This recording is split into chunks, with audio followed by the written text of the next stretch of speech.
इसी तरह से हम शिक्षा व्यवस्था में बदलाव करना चाहते हैं। हमारी आज की जो शिक्षा व्यवस्था है ये पूरी की पूरी मैकॉले की बनाई हुई है। उसने पाठ्यक्रम बनाया, उसी ने सिलेबस तैयार किया, उसी ने शिक्षा व्यवस्था का माध्यम तय किया। हम अंग्रेजी माध्यम में अंग्रेजों की शिक्षा लेते हैं। दुष्परिणाम क्या है कि जिंदगी भर पढ़ाई करने के बाद हम अपने आप से पूछते हैं कि जो हमने पढ़ा उसमें क्या क्या हमारे काम का है। मैं अपने आप से पूछता हूं तो मुझे समझ में आता है कि जितना मैंने पढ़ा उसका 99% बेकार है, काम ही नहीं आता। 1% काम आता है, और जब 1% काम आता है तो उसके लिए इतना पैसा खराब किया, इतना समय खराब किया, इतना दिमाग खराब किया मेरा। ऐसे ऐसे विषय हमको पढ़ाए जाते हैं जो जिंदगी में काम ही नहीं आते। मैंने मॉडर्न मैथमेटिक्स पढ़ा है, मॉडर्न एल्जेब्रा पढ़ा है, उसके इतने सारे फॉर्मूले मैंने पढ़े, आज तक कभी काम नहीं आए। एक फॉर्मूला पढ़ा, x + y whole square is equal to x square plus 2xy plus y square, x minus y whole square is equal to x square minus 2xy plus y square. खूब रटा, खूब पढ़ा, इम्तहानों में लिख के आया, 100 में से 99 नंबर लाया। लेकिन अब मैं अपने आप से पूछता हूं कि x + y होल स्क्वायर का करूं क्या? मेरी जिंदगी में तो काम ही नहीं आया। अब मेरे टीचर को पूछता हूं आपने मुझे ये क्यों पढ़ाया x + y होल स्क्वायर, मेरे तो काम नहीं आया। टीचर कहता है काम तो मेरे भी नहीं आया, मुझको किसी ने पढ़ाया तो मैंने तुमको पढ़ाया। ये भेड़िया धसान क्यों चला रहे हैं इस देश में? जो काम नहीं आता वो क्यों पढ़ा रहे हैं हमको? आप ईमानदारी से अपनी जिंदगी का एक अकाउंट लिखिए और उसमें अपने आप से पूछिए कि जितना आपने पढ़ा है उसमें से कितना याद है आपको। तो आप पाएंगे कि याद वही रहता है जो काम में आता है। जो काम नहीं आता दिमाग उसको भूल जाता है, क्योंकि दिमाग कचरा पेटी नहीं है, ये जीवित वस्तु है, बहुत होशियार है। फालतू चीजों को ये रखता नहीं है, निकाल के फेंक देता है। जो चीज काम नहीं आती वो याद नहीं रहती, जो याद नहीं रहती उसको पढ़ना क्यों और पढ़ाना क्यों? फालतू में दिमाग क्यों खराब करना? मैं अपने आप से सवाल पूछता हूं, उत्तर नहीं है। बचपन में मुझे पढ़ाया गया अमेरिका का पहला राष्ट्रपति कौन, क्या करूं उसका मालूम है मुझे। मुझे मालूम है कि जॉर्ज वॉशिंगटन अमेरिका का पहला राष्ट्रपति, लेकिन करूं क्या? मैं अगर सब्जी खरीदने जाता हूं और सब्जी बेचने वाले को कहता हूं देखो मुझको मालूम है अमेरिका का पहला राष्ट्रपति जॉर्ज वॉशिंगटन, वो सब्जी देगा? परचून की दुकान पे जाके कुछ खरीदूं और बताऊं उसको अमेरिका का दूसरा राष्ट्रपति कौन, वो परचून देगा मुझे? क्या काम आएगा मेरी जिंदगी में अमेरिका का पहला राष्ट्रपति? और अफसोस मुझे क्या है, अमेरिका का पहला राष्ट्रपति मुझे मालूम, दूसरा मालूम, तीसरा मालूम, 250 मालूम है, और मेरे घर के पहले पिता का नाम पूछ ले कोई तो मुझे नहीं मालूम। मेरे पिताजी का नाम मालूम है, पिताजी के पिताजी का मालूम है, उसके ऊपर जाते ही सब ब्लैंक, याद ही नहीं है मुझे। अब मेरी तीसरी पीढ़ी के पिता का नाम नहीं मालूम, अमेरिका की 250 पीढ़ियों के राष्ट्रपति का नाम मालूम है, करूं क्या? मूर्खों का मूर्ख मैं तो क्या करूं उसका?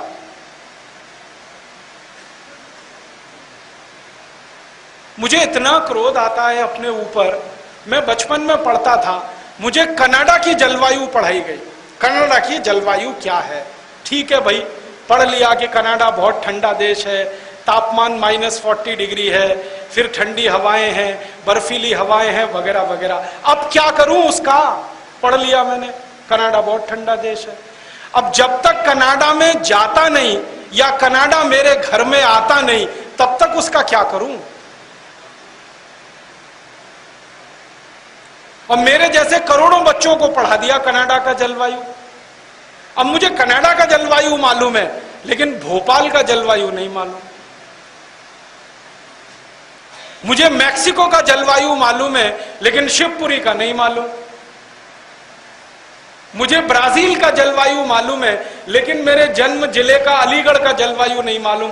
काम तो अलीगढ़, भोपाल और शिवपुरी का जलवायु आने वाला है और हम पढ़ रहे हैं Brazil, Mexico, Chile, Costa Rica, Colombia. करेंगे क्या उसका? मैं सीधी सी बात ये कहना चाहता हूं, इंटरनेशनल नॉलेज किसी काम की नहीं है जब तक लोकल नॉलेज आपको नहीं है। हमेशा लोकल नॉलेज काम में आती है, इंटरनेशनल नॉलेज किसी काम की नहीं होती। तो काय को फालतू में हमारा दिमाग खराब करते हैं ये स्कूल कॉलेज वाले, इंटरनेशनल बनाने में लगे रहते हैं। हम नेशनल तो हो नहीं पाए, इंटरनेशनल होने के लिए परेशान। ये फालतू शिक्षा व्यवस्था, इसको बदलना और इसमें जरूरत आधारित शिक्षा हमें लेनी। मैंने एक सिलेबस बनाया, आप हैरान हो जाएंगे। कक्षा 1 से कक्षा 12 तक के विद्यार्थियों को जितना 12 साल में हम सिखाते हैं उतना 2 साल में मैं सिखा सकता हूं। पूरे सिलेबस को मैंने रीड्राफ्ट किया।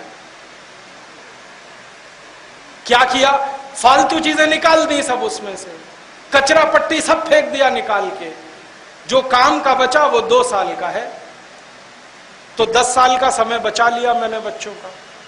उसमें हम कुछ और सिखाएंगे, उनको कुछ कारीगरी सिखाएंगे, हाथ का काम सिखाएंगे, ताकि पढ़कर निकलने के बाद वो बेरोजगार दर बदर की ठोकर ना खाएं, कुछ ना कुछ जिंदगी चलाने का काम कर सकें। आप फिजिक्स के नहीं है तो भी समझ जाएंगे मेरी बात को। ये एक्सपेरिमेंट हम पढ़ते थे, करते थे, लेकिन इसके रिजल्ट नहीं आते थे। तो हमारे प्रोफेसर से हम झगड़ा करते थे कि रिजल्ट तो नहीं आते। तो वो कहते थे कि यार ये जो एक्सपेरिमेंट है ना, ये कभी सक्सेस नहीं हुआ। माइकलसन और मोरले नाम के 2 वैज्ञानिक थे फ्रांस के, जिंदगी भर एक्सपेरिमेंट किया, सफल नहीं हुए, हमेशा फेल होते रहे। तो रिजल्ट आएंगे कैसे? तो मैंने कहा पढ़ाते क्यों हो मुझको फिर ये? तो कैसी मूर्खता है इस देश में। हमको पढ़ाया जाता था failure of Michelson Morley experiment, माने माइकलसन मोरले एक्सपेरिमेंट की असफलताएं क्या है ये रटो और किताब में लिख के आ जाओ, 100 में से 90 नंबर ले आओ। हम मूर्खों के मूर्ख ऐसे टाइम पास करते रहे अपने पढ़ाई के दिनों में। हमारे यहां एक्सपेरिमेंट के नाम पे क्या होता था, सीनियर की नोटबुक ले लिया, टीप टाप के सब उसको लिख दिया और ले जाके पेश कर दिया, ये होता था। ऐसी मूर्खता की पढ़ाई क्या काम की है। और जानते हैं क्या होता है, इंजीनियरिंग पढ़ने वाले लड़के भी यही करते हैं इस देश में। जब वो पढ़ाई करके निकलते हैं तो कोई भी प्राइवेट सेक्टर की नौकरी में उनको पोस्ट पर नहीं लेता जब तक कि 1.5 साल उनका अप्रेंटिसशिप नहीं कराते। और वही असली पढ़ाई होती है, 4.5 साल की तो बेकार है। वो 1.5 साल की पढ़ाई अगर काम की है तो सीधे ही पढ़ाओ ना उसको। ये 4 साल 6 महीने क्यों बर्बाद कर रहे हो? हमारे एमबीबीएस एमडी करने वाले डॉक्टर जो इंटर्नशिप में पढ़ते हैं वही असली पढ़ाई है, बाकी तो बेकार है। वही सीधे पढ़ा दो, फालतू समय क्यों खराब कर रहे हो उनका। तो हम शिक्षा व्यवस्था को बदलना चाहते हैं, जो फालतू सिलेबस है उसको हटाना चाहते हैं, और ये जो बोझा बच्चों के दिल दिमाग पर है इसे खत्म करना है। सबसे बड़ा बोझा है परीक्षा का। हमारे सारे बच्चे परीक्षा के लिए पढ़ते हैं, ज्ञान के लिए कोई नहीं पढ़ता। और परीक्षा होते ही सब भूल जाते हैं, वो किसी काम का नहीं होता। आज मैंने पेपर दिया, इम्तिहान दिया, कल मैं भूल जाऊंगा मैंने क्या लिखा। पढ़ाई परीक्षा के लिए नहीं, ज्ञान के लिए होनी चाहिए। परीक्षा को तो खत्म ही कर देना चाहिए, क्योंकि ज्ञान की परीक्षा कोई नहीं ले सकता किसी की, अध्यापक भी नहीं ले सकता, क्योंकि ज्ञान असीमित है, परीक्षा उसको सीमित कर देती है। हम चाहते हैं कि परीक्षा का तनाव ना हो, ज्ञान लिया जाए और ज्ञान दिया जाए, और उसकी चूंकि कोई सीमा नहीं है तो जिंदगी भर वो सिलसिला चलता ही रहे और आगे लोग बढ़ते ही रहे। और एक चीज हम चाहते हैं कि इस देश की पूरी शिक्षा मातृभाषा में हो, हिंदी में, मराठी में, तमिल में, तेलुगु में, कन्नड़ में, मलयालम में, हम हमारी मातृभाषा में पढ़ाई करें, तभी हमारे बच्चे आगे निकलेंगे। अंग्रेजी में पढ़ाई करके हमारे बच्चे बहुत तकलीफ में हैं, उनके दिमाग पर बहुत तनाव है। ये मैं कह रहा हूं क्योंकि मैंने ये भुगता है। हम अंग्रेजी में पढ़ नहीं सकते, अंग्रेजी में सोच नहीं सकते, अंग्रेजी में लिख नहीं सकते। जो भी करते हैं हम मातृभाषा में करते हैं, फिर अंग्रेजी में उसका भाषांतर करते हैं और उसमें 6 गुना ज्यादा समय हमारा खर्च होता है। आदमी सोचता है मातृभाषा में, रोता है गाता है मातृभाषा में, हंसता है गुनगुनाता है मातृभाषा में, फिर उसको विदेशी भाषा में आप कह दो तो उसकी जिंदगी का सबसे बड़ा बोझा वही हो जाता है। आप अपने घर में करके देखना, किसी बच्चे को हिंदी में कुछ सिखाना, 1 घंटे में सीख लेगा। उसी चीज को अंग्रेजी में सिखा के देखना, 6 महीने लग जाएंगे तो भी ढंग से नहीं सीख पाएगा। क्यों? विदेशी भाषा में सीखना बहुत मुश्किल होता है, मातृभाषा में सीखना बहुत आसान होता है, क्योंकि मातृभाषा आपके दिल और दिमाग उसके सबसे नजदीक होती है, विदेशी भाषा बहुत दूर होती है। और हम हमारे बच्चों को मारते पीटते हैं अंग्रेजी सिखाने के लिए। मैंने कोई अंग्रेज नहीं देखा जो अपने बच्चे को मारता हो हिंदी सिखाने के लिए। जब उनको आपकी हिंदी की नहीं पड़ी तो आप उनकी अंग्रेजी की क्यों पढ़ाए हुए हैं? छोड़िए ना। आप कहेंगे जी अंग्रेजी अंतर्राष्ट्रीय भाषा है, बिल्कुल नहीं है। दुनिया में 200 देशों में मात्र 14 देशों में अंग्रेजी चलती है, बाकी कहीं अंग्रेजी नहीं। जर्मनी में जर्मन है, फ्रांस में फ्रेंच है, हॉलैंड में डच है। आप अगर रूस में चले जाओ तो रशियन है, जापान में जापानीज है, चीन में चाइनीज है। डेनमार्क जैसा छोटा सा देश है जो हमारे एक मोहल्ले के बराबर का है, वहां भी डेनिश चलती है, अंग्रेजी नहीं चलती। और छोटे से डेनमार्क देश में अंग्रेजी में कोई कुछ पढ़ता नहीं, पढ़ाता नहीं। डेनिश में इंजीनियरिंग होता है, डेनिश में मेडिकल की पढ़ाई, डेनिश में चार्टर्ड अकाउंटेंसी की पढ़ाई। इतना छोटा देश जो 20 लाख की आबादी का है, वो अपनी मातृभाषा में पढ़ा सकता है, तो हम 115 करोड़ की आबादी के लोग क्यों नहीं मातृभाषा में पढ़ा सकते?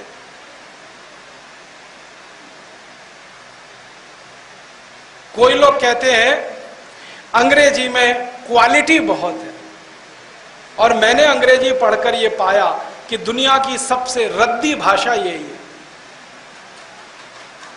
इसका कोई सिर और पैर नहीं है। हां, मैं अंग्रेजी के प्रोफेसरों से बहस करता हूं और पूछता हूं पीयूटी पुट, तो बीयूटी बुट क्यों नहीं? अगर सीयूटी कट, पीयूटी पट होना चाहिए। बीयूटी बट, सीयूटी कट तो पीयूटी पट होना चाहिए कि नहीं? और पीयूटी पुट तो बीयूटी बुट, सीयूटी कुट होना चाहिए।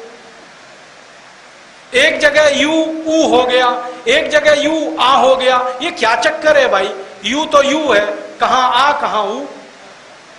कोई सिर नहीं, कोई पैर नहीं। इतनी हंसी आती है मुझे अंग्रेजी पे। एक शब्द है अंग्रेजी का केमिस्ट्री, स्पेलिंग क्या है? CHEMISTRY, यही है ना? तो CHE माने केमिस्ट्री। तो अगर CHE में केमिस्ट्री होता है तो CHOPARA चोपड़ा में कोपड़ा क्यों नहीं होता? बताइए ना। और CHOPARA में चोपड़ा होता है तो केमिस्ट्री में चेमिस्ट्री क्यों नहीं होता? कहां CH का हो, दिल में आया का, जहां दिल में आया चा। प्रोनाउंसिएशन क्या है? सन, SON। प्रोनाउंसिएशन क्या है? सन। अब डिफरेंशिएट कैसे करेंगे? SON सोन होना चाहिए, SUN अगर सुन होना चाहिए। SUN सन है तो हर जगह यू आएगा तो आ का ही उच्चारण होना चाहिए। फिर सु वाला उच्चारण कहां से आ गया यू का? और ओ हर जगह ओ है तो फिर आ वाला कहां से आ गया? SON में सन कैसे हो गया? सोन होना चाहिए। कुछ पता ही नहीं है, भेड़िया धसान है अंग्रेजी। अंग्रेजी का इतिहास पढ़ा तो पता चला 5वीं शताब्दी में तो जन्म हुआ इस भाषा का, मुश्किल से 1500 साल पुरानी है। उसके पहले तो अंग्रेजी थी ही नहीं दुनिया में।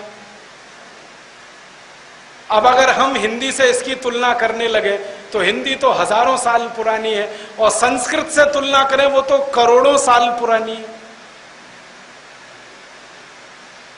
और अंग्रेजी बहुत गरीब भाषा है। गरीबी पता है इनकी क्या है? इनके पास अपने शब्द ही नहीं है। लैटिन में से ले लिए, फ्रेंच से ले लिए, जर्मन से ले लिए, इटालियन से ले लिए, यहां से ले लिए और खिचड़ी बना के तैयार कर दी। अपने शब्द हैं ही। हमारी सभ्यता बिल्कुल अलग है अंग्रेजों से। उनकी नकल हम क्यों करें? उनकी फालतू भाषा, रद्दी भाषा का इस्तेमाल क्यों करें जब अपने पास अपनी भाषा है? तो मेरा कहना है ये अंग्रेजी में से बाहर आइए, इसमें कुछ रखा नहीं है। आप बोलेंगे जी अंग्रेजी नहीं सीखेंगे, दुनिया में व्यापार कैसे होगा? जापान वाले कैसे व्यापार कर रहे हैं पूरी दुनिया में जापानीज सीखकर? चीनी लोग कैसे व्यापार कर रहे हैं चाइनीज सीखकर? रशियन लोग कैसे व्यापार कर रहे हैं रशियन सीखकर? फ्रेंच लोग कैसे काम कर रहे हैं? वो सब कर सकते हैं मातृभाषाओं को सीख के, तो हम भी कर सकते हैं। तो फिर आप बोलेंगे अंग्रेजी की कुछ जरूरत है क्या? नहीं है। अंग्रेजी की जरूरत फिर थोड़े से हिंदुस्तानियों को पड़ेगी जो इंग्लैंड जाएंगे। तो जब जाएंगे तो वीजा के समय उनको महीने 2 महीने सिखा देंगे, चले जाएंगे, काम चला के वापस आ जाएंगे। कौन सा उनको एक्सपर्ट बनाना है? ये बच्चों को पहली कक्षा से अंग्रेजी क्यों पढ़ा रहे हैं? ये सब तो इंग्लैंड जाने वाले नहीं है, क्योंकि इंग्लैंड इनको आने भी नहीं देगा अपने यहाँ, क्योंकि उनके यहाँ इतनी जगह नहीं है। वीजा के कानून इतने कड़क कर दिए हैं कि अब जल्दी घुसना इंग्लैंड में संभव नहीं है। क्यों सबको मार मार के अंग्रेजी सिखा रहे हैं? मैं तो आपसे यही निवेदन करना चाहता हूं कि आप अपने बच्चों को ईमानदारी के साथ मातृभाषा सिखाएं, समझाएं, उसी में उनको पढ़ाई करने के लिए प्रेरित करें। वो मातृभाषा में जितने पक्के होंगे, दुनिया की कोई भी भाषा वो सीख लेंगे। हमारे हिंदुस्तान के बारे में अगर आप देखना चाहें तो देखिए, जितने महान वैज्ञानिक इस देश में हुए, सबने मातृभाषा में पढ़ाई की, इसलिए वैज्ञानिक हुए। ताजा उदाहरण देता हूं, डॉक्टर एपीजे अब्दुल कलाम, सबसे उच्च कोटि के वैज्ञानिक, उनकी 12वीं तक की पढ़ाई तमिल भाषा में हुई है, आपको मालूम?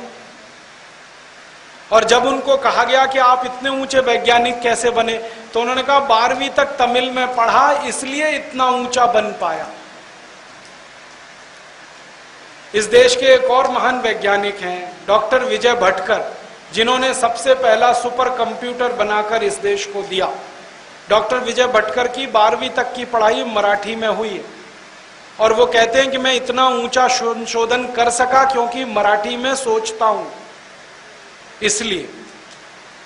प्रोफेसर एमजी के मेनन, उनकी पढ़ाई मलयालम में हुई है।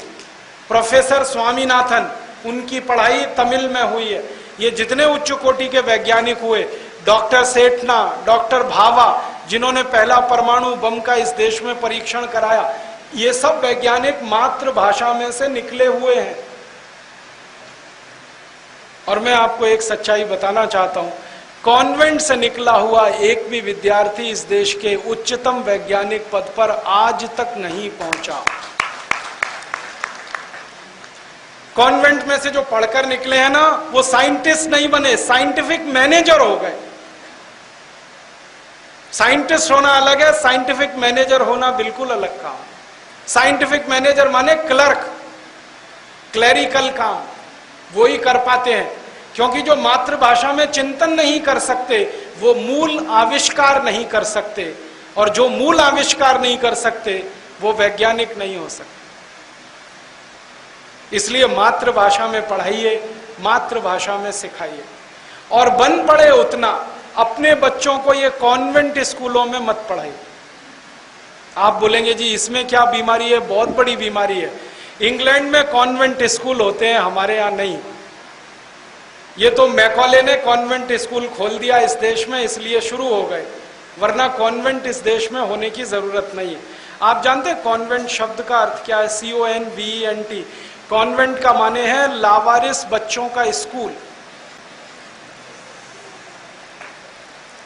जिन बच्चों के जिंदगी में माँ बाप नहीं होते उनको पढ़ने के लिए कॉन्वेंट स्कूल होते हैं। और इंग्लैंड में पता है क्या है, यूरोप में क्या है, बहुत सारे बच्चे बिना शादी के पैदा हो जाते हैं। मालूम है आपको? इंग्लैंड में 60% लड़कियां अपनी उम्र के 12 से 18 साल में मां बन जाती हैं। 60% बिना शादी के। अब बिना शादी के मां बन गए, बच्चे पैदा हो गए, वो कहां रहेंगे? उनको रखने के लिए कॉन्वेंट स्कूल होते हैं। और चूंकि कॉन्वेंट स्कूलों के माँ बाप बच्चों के है नहीं, पता ही नहीं उनको, तो इसलिए उन स्कूलों में जो पढ़ाने वाले होते हैं ना, उनको मदर फादर कहते हैं, क्योंकि असली तो है नहीं, तो नकली से ही काम चला लो।